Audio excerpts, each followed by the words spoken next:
अब आप सुने द्वादशी व्रत कथा। गौअष्ट द्वादशी बाछे बारस की पौराणिक कथा के अनुसार प्राचीन समय में भारत में संपूर्ण नाम का नगर था।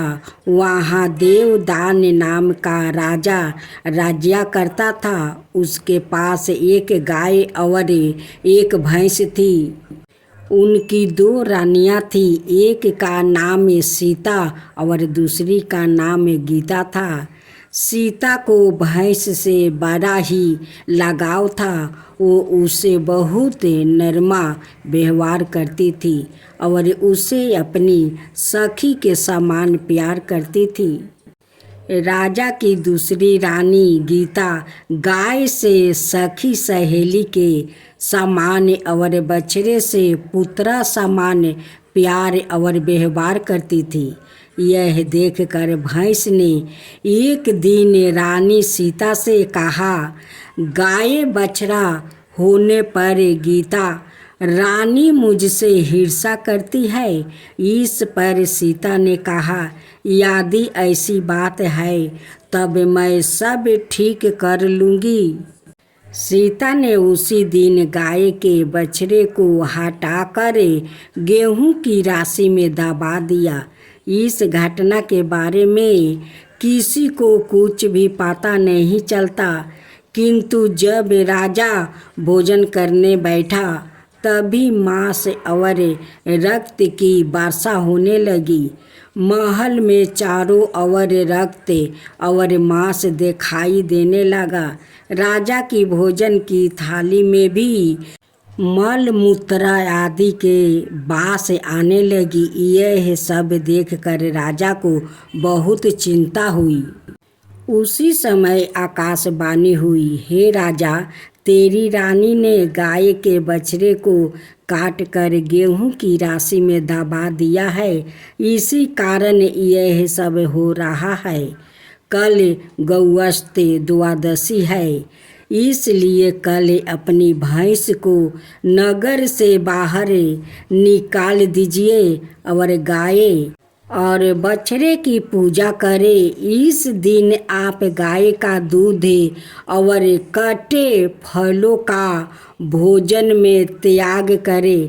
इससे आपकी रानी द्वारा किया गाय पाप नष्ट हो जाएगा और बछड़ा भी जिंदा हो जाएगा। और सभी से गौअष्ट द्वादशी के दिन गाय बछड़े की पूजा करने का महत्व माना गया है और गाय और बछड़ों की सेवा की जाती है। अब सुने तुलसी माता की व्रत कथा। कार्तिक मास के शुक्ला पक्ष की एकादशी पर भगवान विष्णु के शालिग्राम रूप में और माता तुलसी का विवाह किया जाता है। कई लोग द्वादशी तिथि पर भी तुलसी विवाह करते हैं। तुलसी भगवान विष्णु को अति प्रिय है।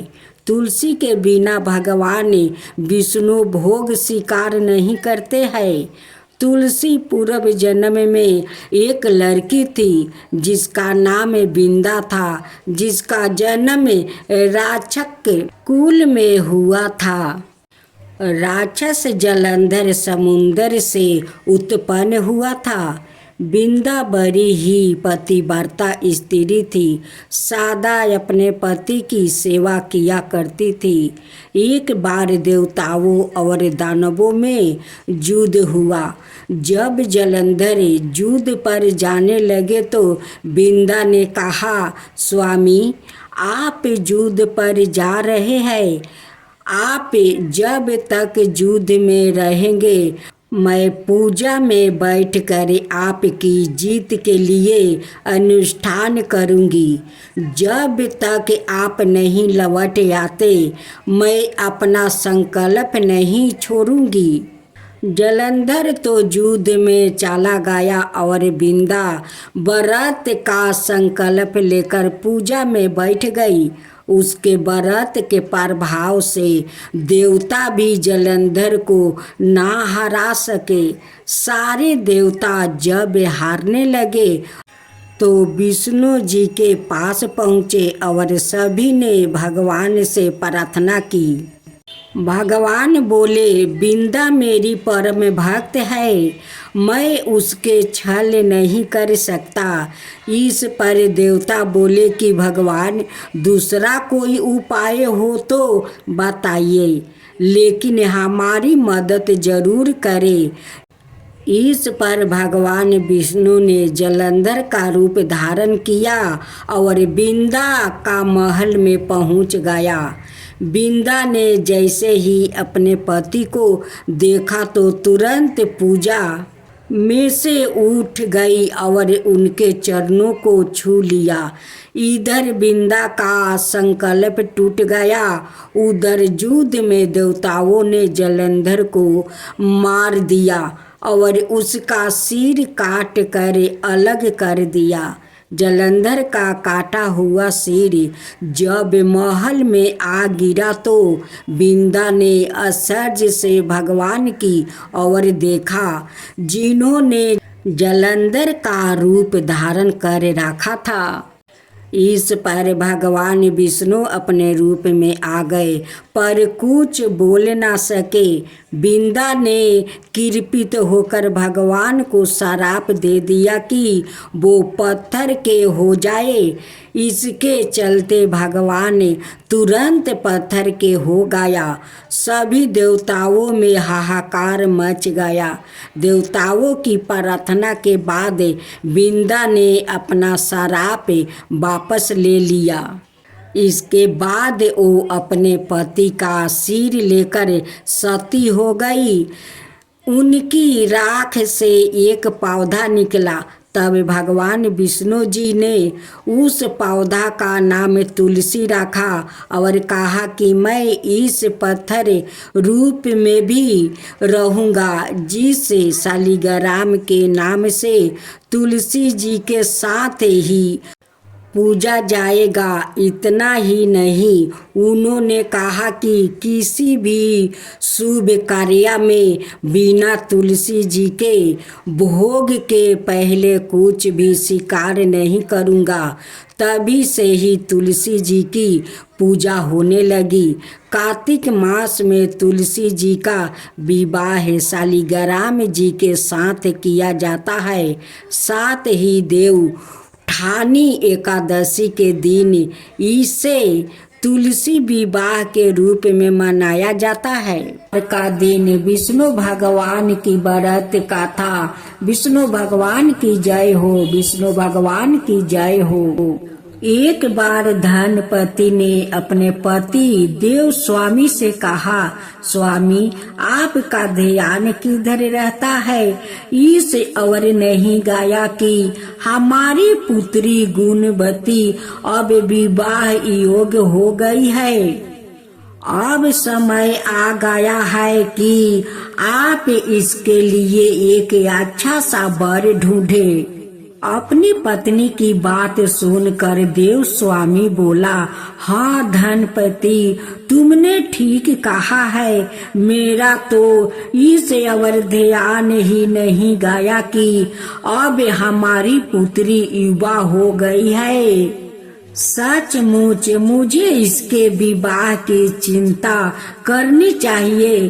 पति की बात सुनकर धनपति प्रफुल्लित हो उठी कि अब देव स्वामी पुत्री गुणवती के लिए अवर से अच्छा सा वर ढूंढ लाएंगे। देव स्वामी ने विचार किया कि पुत्री के लिए वर की खोज शुरू कर देने से पहले किसी अच्छे ज्योतिषी से गुणवती की कुंडली दिखाकर पूछ लेना चाहिए कि उसके लिए किस प्रकार का वर उत्तम रहेगा। अपने विचार को कार्य रूप देने के लिए देव स्वामी गुणवती की कुंडली लेकर एक प्रसिद्ध ज्योतिषी के पास पहुंचा। बोला, महाराज कृपया बताइए मेरी पुत्री के लिए किस प्रकार का वर उचित रहेगा और उसे मैं किस दिशा में तलाश करूं। देव स्वामी को ज्योतिषी कुछ कहते कहते रुक गया। हाँ महाराज, कहिए। देव स्वामी ने उत्सुक होकर पूछा। ज्योतिषी ने कहा, देव स्वामी, अच्छा होगा कि तुम अपनी पुत्री का विवाह त्याग दो। लेकिन क्यों महाराज? ज्योतिषी की बात सुनकर देव स्वामी चिंतित रह गया।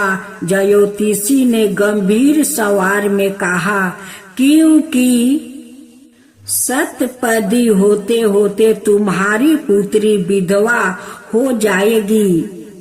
ज्योतिषी की बात सुनकर देव स्वामी काफी गंभीर और उदास हो गया। उसने ज्योतिषी से इस विपदा के निवारण का उपाय पूछा। तब ज्योतिषी ने बताया, सिंहलद्वीप में भगवान विष्णु की भक्त सोमा नाम की एक धोबिन रहती है, जिसका पुण्य गुणवती के इस संकट को संपत कर सकती है। यदि वो गुणवती के विवाह के समय उपस्थित रहे तो वह सतपदी के समय गुणवती को विधवा होने से बचा सकती है। देव स्वामी जब घर लौटा तो उसने अपनी पत्नी और पुत्री को इस विमंडा के बारे में बताया।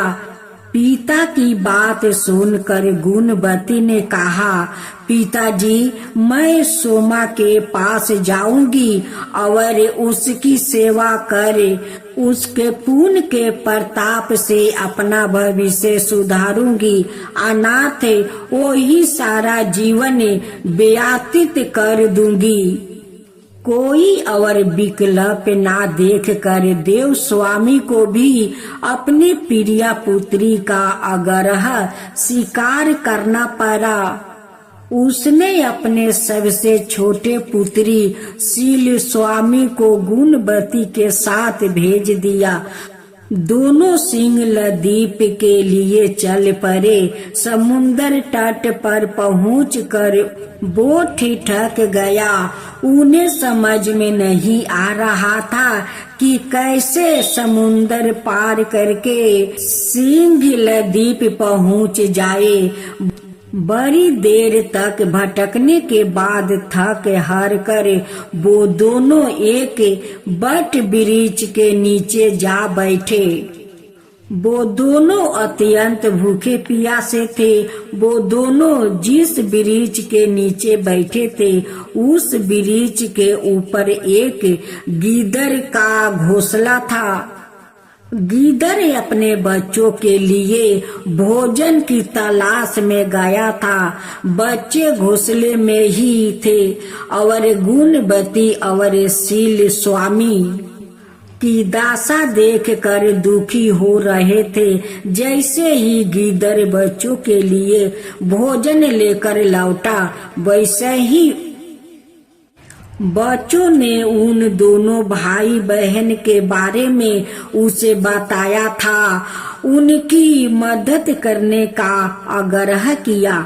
अपने बच्चों का आग्रह सुनकर गीदड़ पसीज उठा और उसने गुणवती और शील स्वामी को अपने पंखों पर बैठाकर सिंहलद्वीप में सोम के घर के निकट पहुंचा दिया। सिंहलद्वीप में सोमा के घर के निकट पहुंचकर गुणवती विचार करने लगी। ज्योतिषी ने बताया था कि यदि सोमा मेरे विवाह के अवसर पर उपस्थित रहे तो मैं सप्तपदी के समय विधवा होने से बच सकती हूँ। अंत सोमा को प्रसन्न करके ही साथ चलने का आग्रह किया जा सकता है। यह विचार कर दोनों भाई बहन ने पास ही एक झोपड़ी बनाई और उसमें रहने लगे। सोमा नित परात भगवान विष्णु की आराधना किया करती थी। उसके जागने से पहले ही उसकी बहुएं उसके पूजा स्थल को लीप पोत कर साफ सुथरे कर दिया करती थी। अब गुणवती ने सोमा की बहुओं से पहले ही जाग कर सोमा के पूजा स्थल को लीप पोत कर सारे काम कर दिया करती थी। अब गुणवती ने सोमा की बहुओं से पहले ही जाग कर सोमा के पूजा स्थल को लीप पोत कर संवारना शुरू कर दिया। सोमा का ध्यान शीघ्र ही इस ओर गया कि मेरा पूजा स्थल जिस ढंग से संवारा जाता है उस ढंग से मेरी बहू कभी नहीं संवारती है। उसकी बहुओं ने झूठ बोल दिया कि हम लोग ही यह काम करती हूँ। तब सोमा ने सवाए पाता लगाने का निश्चय किया। वो रात भर जागती रही। रात्रि के अंतिम पहर में उसने एक युवती को पूजा स्थल को लिपते हुए देखा। सोमा तत्काल उसके पास पहुंची और बोली, पुत्री तुम कौन हो और प्रत्येक दिन मेरे स्थल की साफ सफाई क्यों करती हो? तब गुणवती सोमा से अपना परिचय देते हुए अपने संकट के बारे में बताया और उसे अपने साथ चलने का आग्रह किया। गुणवती की सेवा भावना देखकर सोमा का मन बिहुल उठा। वो गुणवती के साथ चलने के लिए तैयार हो गई। शुभ मुहूर्त पर गुणवती का विवाह समारोह प्रारंभ हुआ। सप्तपदी पूर्ण होते होते वर अचेत होकर गिर पड़ा। तत्काल उसकी मृत्यु हो गई। तब सोमा भगवान विष्णु से प्रार्थना करने लगी, हे भगवान, मेरे पुण्य का फल वर को देकर उसे जीवित कर दो। भगवान विष्णु ने सोमा की प्रार्थना स्वीकार करते हुए वर को जीवित कर दिया। गुणवती पति को जीवित पाकर भाव विभोर हो गई। सोमा अपना काम पूरा करके सिंह लदीप लौट गई। घर पहुंचकर उसे एक हृदय विदारक दृश्य देखने को मिला। पुण्यवती सोमा की अनूप स्थिति में उसके पति पुत्र एवं दामाद की मृत्यु हो गई थी। परिजन उनके शवों के निकट विलाप करते हुए सोमा के आने की प्रतीक्षा कर रहे थे। सोमा ने उसी समय भगवान विष्णु का स्मरण करते हुए पीपल का वृक्ष की 108 परिक्रमा की। इससे भगवान विष्णु ने प्रसन्न होकर सोमा का पति पुत्र और दामाद को जीवित कर दिया। यह देखकर सोमा की बड़ी बहू ने कहा, हम लोग भी आज से भगवान विष्णु की आराधना किया करूंगी। सोमा कोई उत्तर दे पति इससे पूर्व ही भगवान विष्णु प्रकट हो गए। उन्होंने सोमा की बहुओं को समझाते हुए कहा, यह मात्र मेरी कृपा का परिणाम नहीं है, यह तो सोमा के उस पुण्य का परिणाम है जो इसने निष्ठा, लगन और परोपकार का द्वारे अर्जित किया है। मैं भी उसी की सहायता करता हूँ जो अन्य बड़े को त्याग कर मौन साधना और परोपकार में मन लगाता है। भगवान विष्णु की बात सुनकर सोमा की बहुओं की आंख खुल गई और उन्होंने भी ईश्वर की मन साधना और परोपकार का पालन किया। ओ माघ माह की अमावस्या का दिन था। किंवदंती है कि उसी समय से माघ माह की अमावस्या मौनी अमावस्या के रूप में मनाई जाने लगी।